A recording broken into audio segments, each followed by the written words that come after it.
Hello and welcome back. This is Jennifer McGuire and I am very thankful you stopped by.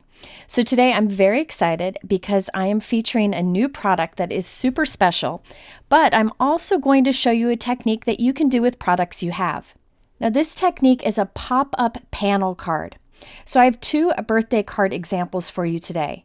And what's cool is when you pull the tab, the main image pops open to reveal another image. So let me show you the cards real quick so you can see what they look like in the end. So here is one example. When you pull on the tab, this little image pops up to show another.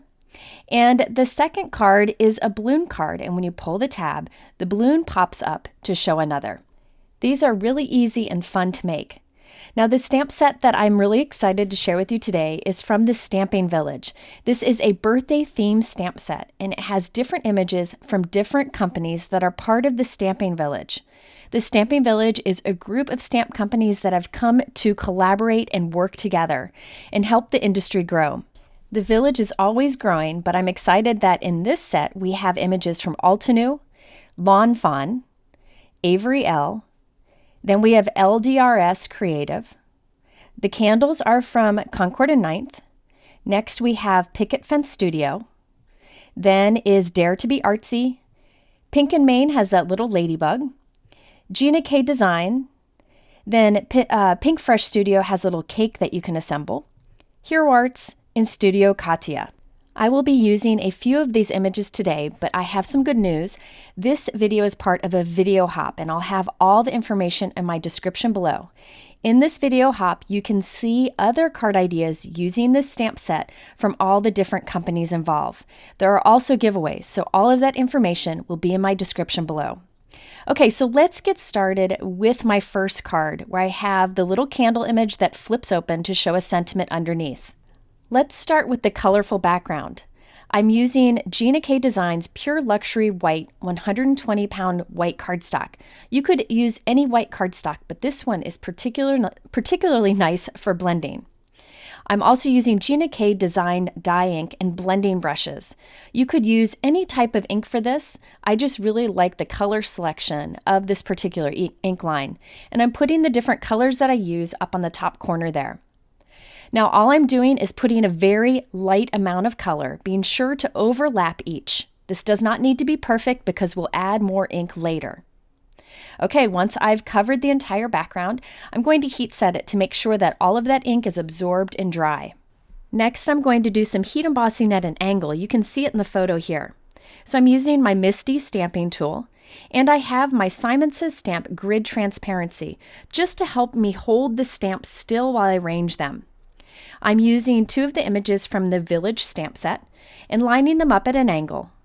I will then use my anti-static powder tool on the background because we want to get clean embossing. And I will ink up my stamp with VersaMark Ink. This is a clear, sticky ink that will allow us to add embossing powder. After I've stamped this one time, I will add Hero Arts Satin Pearl Embossing Powder. This is a really wonderful embossing powder because it picks up the color behind it and gives it a pearly metallic shine. So I went ahead and heat set that. Now I'm putting my paper back into my MISTI, but shifting it so that I can stamp the same image again, but below it. So I'm just lining it up, stamping it with my VersaMark ink, and then adding that Satin Pearl Embossing Powder once again. I'll heat set that. Then I'll put my paper back in, but this time I'll shift it down so I can stamp the images above the first ones that I did. And I'm just looking through the door, making sure that I've shifted it enough. I'll use my anti-static powder tool, stamp with VersaMark ink, add some embossing powder, and heat set it. Now that I have like a column of images heat embossed on my background, I'm going to move my images over so that I can do a column of images over on the right. So basically, I'm just creating diagonal lines of images. And it really isn't perfect. I don't take great care to get it just right because really only the outside edges of this piece will be showing, but it's a fun way to use those images to create a background. So I'll continue to stamp those images across the background and do my heat embossing. And there you can see the diagonal pattern we created. Now I'm going to add more ink on top of this. So I'm putting down the same colors of ink as before, but putting more down this time to make the background darker. And what's neat is the heat embossing resists this added ink. So anything underneath the embossing powder, our stamped images, will stay that lighter pearly shine. By putting some color down first, you get that difference of color across the panel under the embossing. And by adding more, you make the embossing stand out. I do use a dry cloth to buff the excess ink off of the heat embossed areas. Okay, so now I'm going to trim this down to be 3 3/4 by 5 1/4. I like to do that so the edges aren't very harsh. It just gives it a clean look. Now I'm going to find the center point of this. We need to create a little slit in the background, and it's best to do it right in the center. So I'm using my T-ruler to find the center point. It doesn't have to be perfect. Next, we need to create a wide slit on this. Now, there are many different ways you could do this. You could cut this by hand. You could use a label die, a banner die, or as I'm doing, I'm using a Lawn Fawn slide-on over die. I thought this particular die was perfect, so I just went ahead and centered that right on my background, ran it through my die cut machine, and we'll have a slit cut. If you do not have a die like this one, you can create your own slit, which I'll show you on my next card example. Now that our background is complete, it's time to create this candle panel that will go on the front of our card. Now for this piece, I found that a great size to use would be 3 3/4 inches wide by 2 1/4 inches tall. You can vary the size or use like a square die or rectangle die if you want. I'm using the Concord and 9th birthday image from the Stamp Village set. I had cut that apart to be able to have the candles separate from the sentiment before, but here I'm mounting it back together to have it as a complete image here. I'm stamping this with Altenew Obsidian Black Pigment Ink, which will allow me to add clear embossing powder and heat set it. I thought the raised image here would go nicely with the heat embossing that we have in the background. Next, I'm putting some adhesive on the back of this and gluing it onto a piece of Hero Art's pitch black cardstock, and I'm doing this right in the corner. What I'm doing here is creating a thin black mat around this.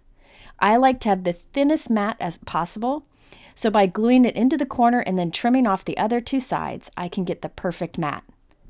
Now we need to create the panel that will be hidden underneath that. This panel needs to be just a bit smaller than the last one. I decided to go with 3 1/2 inches wide by 1 1/2 inch tall, and you can see how it's smaller than the last one. On this one, I heat embossed with the black ink and the clear embossing powder, and many more, which is the Picket Fence Studio image from the Stampin' Village stamp set. So after I have heat embossed that, I will go ahead and add a black mat to that, just like I did for the other. I just glue it very close to the corner and then trim off the other two sides. I find it really easy to do mats like this using the Tim Holtz tonic trimmer, but you could do so with any trimmer that you may have. So now we have the two panels, and you can see how the one on the front is bigger than the one that will be hidden behind. This next step is optional. You don't have to do this one. I decided I wanted the back of these panels to be white, so that when they flip up, you see white instead of black. You really, again, don't have to do this, but basically all I'm doing is gluing it onto white cardstock, trimming off the excess. So now the back will be completely white and we'll have our images on the front with the black trim. Now it's time to create the mechanism that makes this card work, and it's very easy. I have a piece of white cardstock that is 1 1/2 inches by 8 inches, and I'm going to score it 2 times, once at 2 inches and once at 2 1/2 inches. You can vary the width and length of this by any means. This just happens to be what I felt worked best for this card. You'll be able to see it and decide if yours should be a little bit more narrow.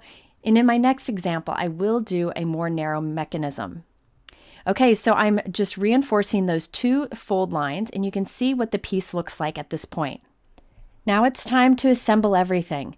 I'm going to put adhesive on this small flap here, next to the first score line, so just on this flap. Now you could use any strong adhesive here. I'm just using my dot runner, and I'm putting a pretty generous amount down because I don't want this to come undone. You could use strong liquid adhesive or tape. So you can see the adhesive is only on that flap, and I'm going to take my inside piece, this is the hidden one, and line it up with the score line. So that's that first score line. I'm going to trim off the excess, and here you can see what we end up with. We have another score line still showing, and this one is lined up with the first. Next, we need to put strong adhesive between the two score lines. It's just this tiny area here, so I decided to use Lawn Fawn double-sided tape. This is super strong. And again, it just goes between the two score lines. Now we're going to take our top panel, the one that we'll be showing, and this one gets lined up with that second score line. And we're just going to try to center it up the best we can over the piece that we already have there. So this is what it looks like at this point. Basically, we have those two panels glued right up against those score lines. It looks a little weird here, but I promise that it comes together very easily from here. So I have our background with the slit. We'll slide our tab, that long piece, through the slit. And now we just need to glue this to our front panel. So I'm going to open this up, and we're going to put strong adhesive on the edge of the first flap, the one that will be hidden. So I'm going to take a strip of double-sided tape and put it along this edge here. So this is the smaller panel. Put it right up against the edge. I'll remove the release paper from that. I do think double-sided tape or liquid adhesive is best here. And now I'll flip that down, and I'm going to center this on the front of my card, because this is going to be the closed position, and press it down firmly. So now you can see how it's going to start to flip when you pull that tab. Next, we need to glue this onto the front of a white note card. I'm putting some strong double-sided tape around the outside edges, and you don't want to go too close to the tab. So you can see how I'm just going about 1/4 of an inch away from it. I'll remove the release paper from that and add this to our note card. Now, one thing I wanted to note is that I make my note card a little narrow. So I make it 4 by 5.5. So there's room for the pull here tab to hang off the card and still fit in the envelope.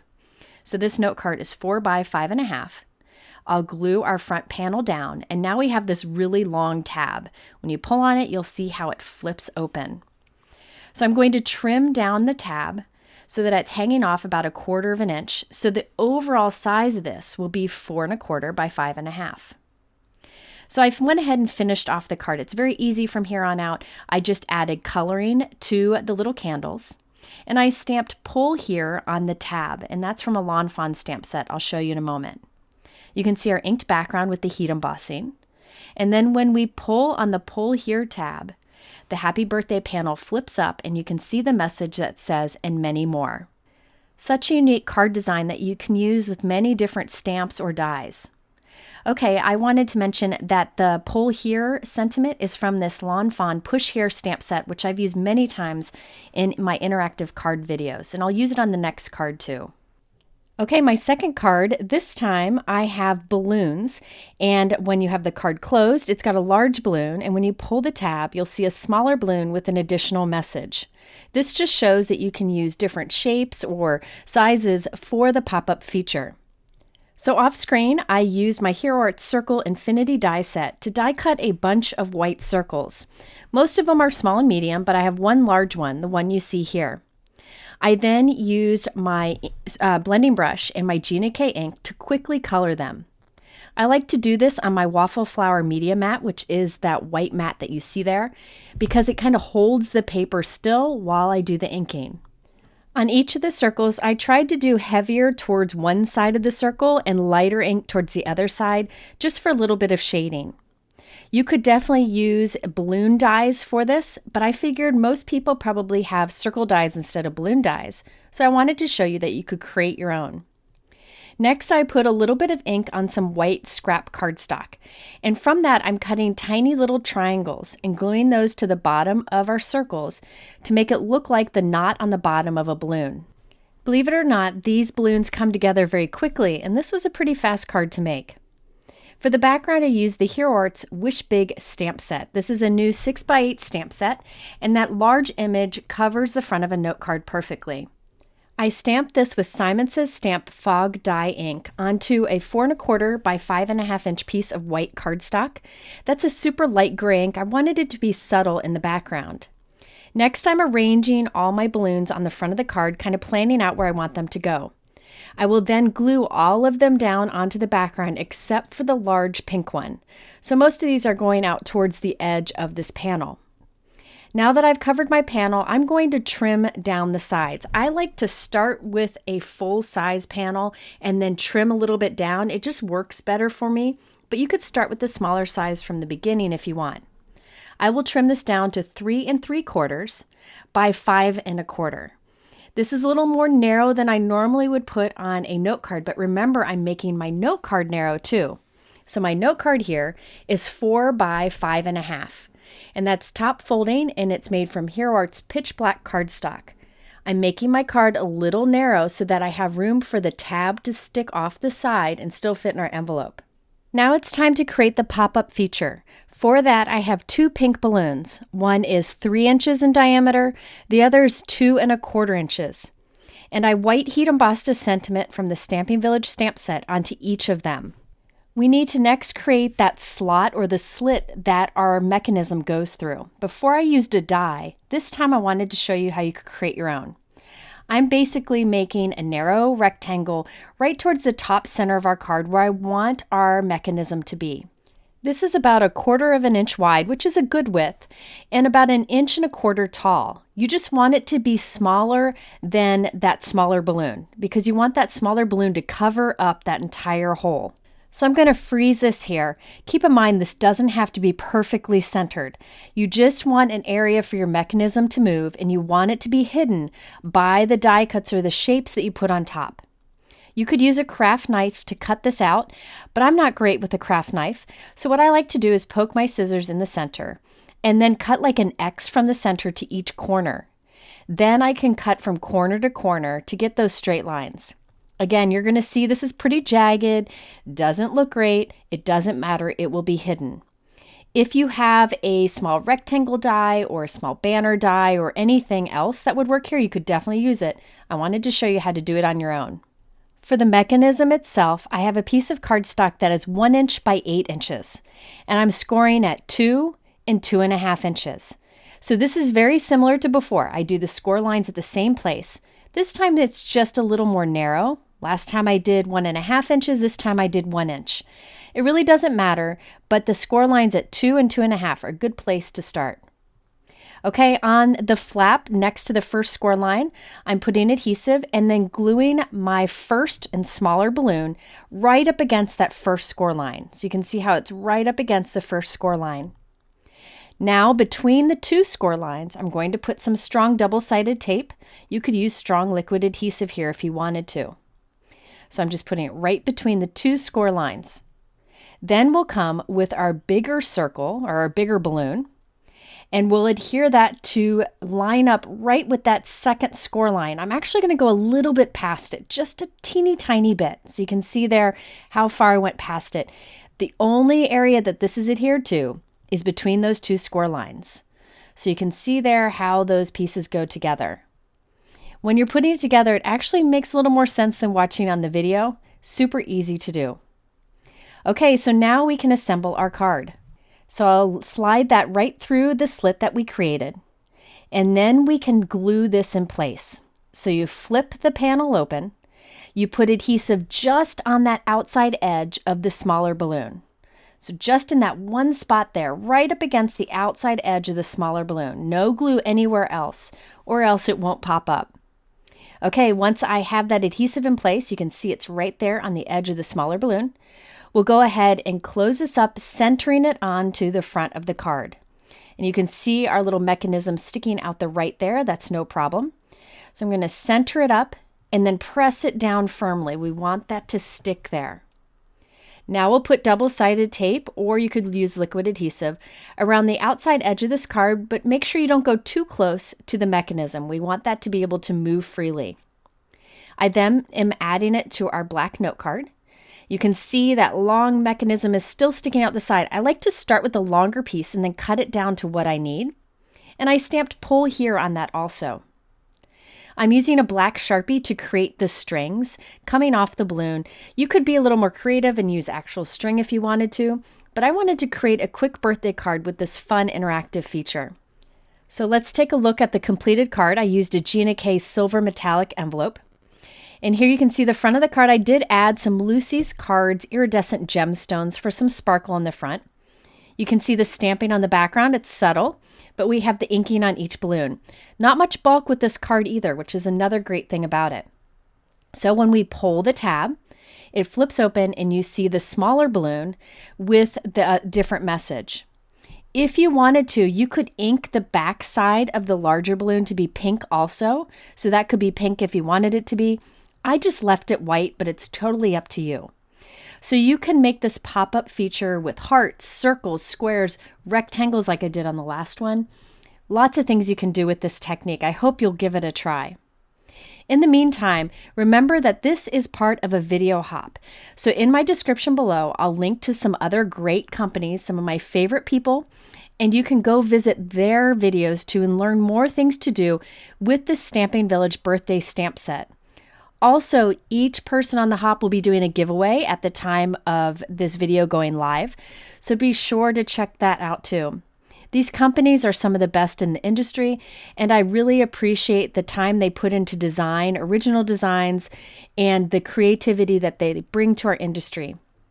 If you're interested in the supplies that I use, I do have them linked below in my description also, and I have a couple other videos you might like there in the center. Thanks for spending this time with me. I really appreciate it, and I hope you have a wonderful week.